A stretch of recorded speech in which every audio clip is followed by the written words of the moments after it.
In today's video, we take a look at 20 beloved British TV stars from the 1980s, the faces who lit up our screens back then, and what became of them in the years that followed. Some are still with us, while others have sadly passed on, but their influence and fame remain unforgettable. And if you enjoy a trip down memory lane, don't forget to like and subscribe to the channel. Delia Smith became one of the most trusted names in British kitchens during the 1970s and 1980s. Known simply as Delia, her cookery shows on the BBC, such as Delia Smith's Cookery Course, made her a household name. Her influence was so strong that supermarkets would sell out of ingredients she recommended, famously when she demonstrated how to cook with cranberries. Before TV, she had been a cookery writer, contributing recipes to newspapers. After her television peak, Delia continued publishing best-selling cookbooks and later became part owner of Norwich City Football Club. Though she has stepped back from broadcasting, she remains a beloved cultural figure, remembered for making Britain cook with confidence. Angela Rippon was a groundbreaking figure in British broadcasting.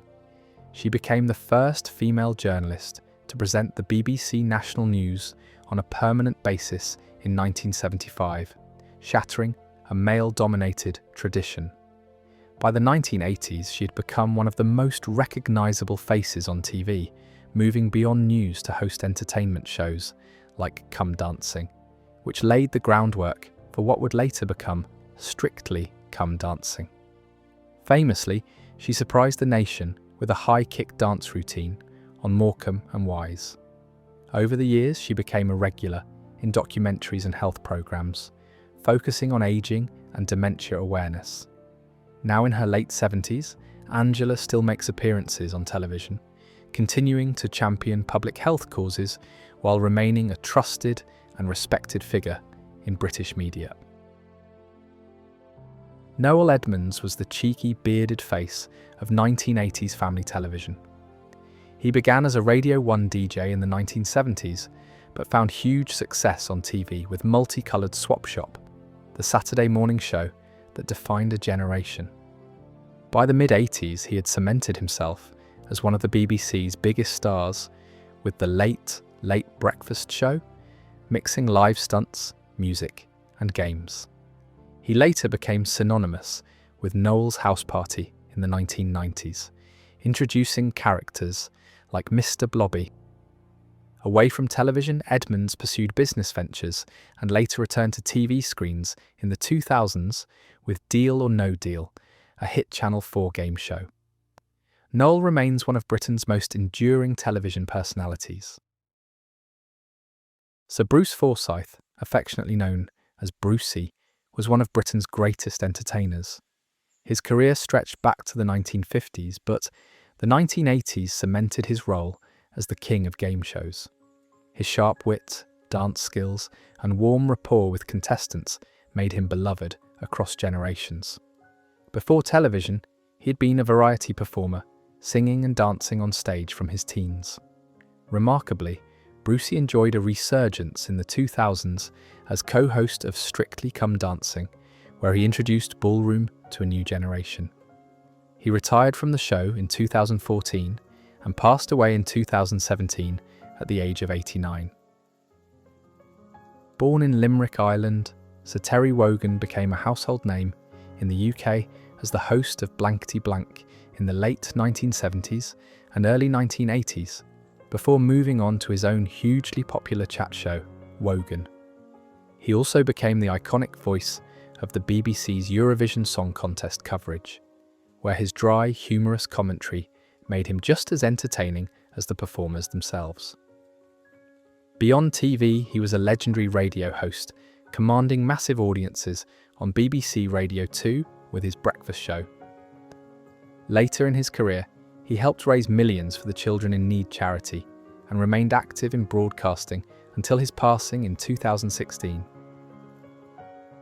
Cilla Black's career began in the 1960s as a singer discovered by the Beatles manager Brian Epstein, but by the 1980s she had transformed into one of Britain's best-loved television presenters. After a string of chart hits, She became the star of shows like Surprise, Surprise, a Saturday night favourite where ordinary people were reunited with long-lost loved ones. Later, she would become even more famous for hosting Blind Date, which ran for nearly 2 decades. Cilla managed to reinvent herself from pop star to primetime TV darling. She was also one of the first women to dominate British Saturday night television. She remained a national treasure until her passing in 2015, with tributes pouring in to celebrate her remarkable dual career in both music and television. David Jason is one of Britain's most versatile and successful actors. In the 1980s, he became immortalised as Derek Delboy Trotter in Only Fools and Horses, one of the UK's most beloved sitcoms. Before Only Fools, he had appeared in comedies like Open All Hours, alongside Ronnie Barker. He later expanded into drama, becoming Detective Inspector Frost in A Touch of Frost, which showcased his range beyond comedy. He has also voiced children's characters, most notably Danger Mouse. Jason's career earned him a knighthood in 2005, and even into the 2000s, he remained active on television. Today, in his 80s, he appears less frequently on screen, but is fondly remembered as one of the greatest comic actors in British history. Nicholas Lyndhurst was catapulted to fame in the 1980s as Rodney Trotter in Only Fools and Horses. The role of Delboy's lanky, hapless younger brother became one of the most beloved sitcom characters in British history, and Lyndhurst's chemistry with David Jason was key to the show's success. Before Only Fools, he had already found fame in Butterflies and Going Straight, establishing himself as a reliable comedy actor. Unlike some sitcom stars, Lyndhurst managed to avoid typecasting, later starring in Goodnight Sweetheart, where he played a time-travelling TV repairman, and in The Piglet Files. Despite his enormous fame, Lyndhurst has always preferred to live privately, rarely seeking the spotlight. He remains one of Britain's most recognisable comedy actors. June Whitfield was a pillar of British comedy whose career spanned more than 6 decades. In the 1980s, she was best known as the co-star of Terry and June, a sitcom about middle-class suburban life that drew huge audiences. Her gentle, steadying presence provided the perfect counterbalance to Terry Scott's bumbling antics. Long before that, Whitfield had been a radio star and a familiar face in Carry On films, bringing impeccable comic timing to every role. Later in life, she won a whole new generation of fans as a diner's mother in Absolutely Fabulous, where her dry wit was a highlight. June continued acting well into her 80s, appearing in Doctor Who and EastEnders. She was made a dame in 2017 and passed away in 2018 at the age of 93. Penelope Keith epitomised the sophisticated side of British comedy. In the 1970s, she became a household name with The Good Life, but by the 1980s, she was the star of To the Manor Born, where she played Audrey Forbes Hamilton. Before TV, she had a distinguished stage career with the Royal Shakespeare Company. After her sitcom successes, Keith continued to act on stage and screen, while also lending her voice to countless radio plays and audiobooks. Later in life, she presented several travel and countryside programmes, reflecting her love of rural Britain. She was made a dame in 2014 for services to drama and charity, and she remains an admired figure in British cultural life. Richard Briers was one of Britain's best-loved actors, known for his versatility in both comedy and drama. He first rose in the 1960s with Marriage Lines, before booming in the 1970s with The Good Life, playing the affable Tom Good. By the 1980s, he was starring in Ever-Decreasing Circles, where his role as the neurotic Martin Bryce showed his skill for more complex characters. Briers was equally comfortable on stage, working regularly with Kenneth Branagh's theatre company in Shakespearean roles. Later in his career, he moved into more serious roles, including appearances in Branagh's Hamlet. Richard Briers received an OBE for his services to drama and remained active until shortly before his passing in 2013. Lenny Henry burst onto British TV in the 1970s as a stand-up comic, but it was in the 1980s that he truly became a star. With The Lenny Henry Show, he showcased a mix of sketch comedy, stand-up, and character-driven humour, including memorable personas like Delbert Wilkins. Henry was also one of the first black comedians to achieve mainstream success on British television, making him a trailblazer for future generations. He later co-founded Comic Relief with Richard Curtis, using comedy to raise money for global causes. Beyond comedy, Henry reinvented himself as a serious actor, appearing in theatre productions and acclaimed TV dramas. In recent years, he's also become an author and campaigner for diversity in the arts. Knighted in 2015, Sir Lenny Henry remains both a beloved entertainer and an important cultural figure. Dawn French was a rising star of the 1980s comedy boom, and she quickly became one of the country's most popular female comedians. Alongside Jennifer Saunders, she created French and Saunders, a sketch show that brilliantly parodied pop culture and earned a devoted following. French's style mixed sharp satire with warm physical humour, making her instantly appealing. Beyond sketch comedy, she achieved even greater fame in the 1990s as Geraldine Granger in The Vicar of Dibley, a role that remains one of her most loved. French has also written best-selling novels, appeared in stage productions, and become a fixture on panel shows. She continues to act, write, and tour, still celebrated for her infectious humour and groundbreaking work in women's comedy. Jennifer Saunders rose to fame in the 1980s as part of the alternative comedy wave. Teaming with Dawn French, she co-created French and Saunders, where the duo's sharp parodies of film, music, and television became hugely popular. Like French, Saunders also featured in the comic strip Presents, experimenting with edgier material than traditional TV comedy. While the 1980s made her a comedy star, it was the 1990s that cemented her status when she created and starred in Absolutely Fabulous, playing the chaotic Adina Monsoon. The show became an international hit and earned Saunders critical acclaim. Beyond television, she has worked as a writer, voice actor, including Shrek 2, and stage performer. Today, she continues to act and occasionally reunites with French for special projects. Kenny Everett began his career as a radio DJ, first on Pirate Radio and then on BBC Radio 1, where his zany humour and surreal sketches made him a cult favourite. By the 1980s, Everett had become a TV star with the Kenny Everett television show, which combined anarchic comedy, risque sketches, and musical performances. His characters, such as Cupid Stunt and Sid Snot, became part of pop culture. Everett's style was groundbreaking, pushing the boundaries of what could be shown on British television at the time. Behind the laughter, he was also a talented technician, pioneering audio and video editing techniques.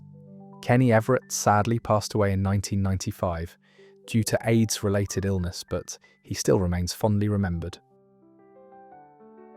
Rowan Atkinson is widely regarded as one of Britain's greatest comedic actors. In the 1980s, he rose to prominence as part of Not the 9 O'Clock News, showcasing sharp satirical humour. Atkinson's genius lies in his ability to mix verbal comedy with physical clowning, a talent he carried into the 1990s with the globally adored Mr. Bean. His career has spanned stage, TV, and film, with roles in Johnny English and appearances in serious theatre productions. Unlike many comedians of his generation, Atkinson became an international star, yet he has always remained rooted in British comedy. Today, he still occasionally appears on screen, admired as a master of both clever satire and silent physical humour. Nigel Hawthorne achieved widespread acclaim in the 1980s for his role as Sir Humphrey Appleby in Yes Minister and later Yes Prime Minister. Hawthorne had been a respected stage actor before his TV breakthrough, and his talent for delivering witty dialogue with sly charm made him unforgettable. Beyond television, he found success in film, earning an Academy Award nomination for his performance in The Madness of King George. Hawthorne also appeared in Hollywood productions such as Amistad. Despite his international success, he always remained connected to British theatre, regularly performing with the Royal Shakespeare Company. He was knighted in 1999, but sadly passed away in 2001. Paul Eddington was another giant of British television comedy. Best known for his role as Jim Hacker in Yes Minister and Yes Prime Minister, he played the somewhat naive but ambitious politician opposite Nigel Hawthorne's masterful civil servant. The interplay between the two became one of the most iconic double acts in British sitcom history. Before that, Eddington was already famous for playing Jerry Ledbetter in The Good Life. He could play a pompous fool with great charm, while also delivering lines with a subtle intelligence. Eddington continued acting well into the 1990s, even as he battled a rare form of cancer, which he faced with dignity and openness. He passed away in 1995, leaving behind a legacy of the finest performances in British sitcom history. Pam Ferris is a versatile actress who became well known in the 1980s through television dramas and comedies. She appeared in The Darling Buds of May alongside David Jason, playing Ma Larkin. Though she was not as comedy-driven as many of her contemporaries, her performances stood out for their depth and relatability. Ferris later gained international recognition for her role as the terrifying Miss Trunchbull in the film adaptation of Roald Dahl's Matilda, proving her ability to tackle darker, more villainous roles. She also starred in popular series like Where the Heart Is and Call the Midwife, where she played Sister Evangelina. Pam Ferris remains active in television and theatre, respected for her ability to move seamlessly between comedy, drama, and even sinister roles, marking her as one of Britain's most enduring acting talents. Pat Phoenix was one of the first true soap opera stars in Britain. Best known for her role as Elsie Tanner in Coronation Street, she became the fiery, glamorous heart of the show from its early days into the 1980s. Known as the First Lady of Soap, Phoenix's portrayal of Elsie resonated with audiences who admired her independence and resilience. Before television, she had appeared in stage plays and films, but it was Coronation Street that made her a household name. She also became something of a celebrity beyond her character, with a public profile larger than most soap stars of her time. Pat Phoenix continued on Coronation Street until 1984 and remained a beloved television figure until her untimely death in 1986. And that's it for today's trip down memory lane. Give it a like if this video brought back memories of some of your own favourite TV stars, and don't forget to subscribe for more nostalgia. See you next time.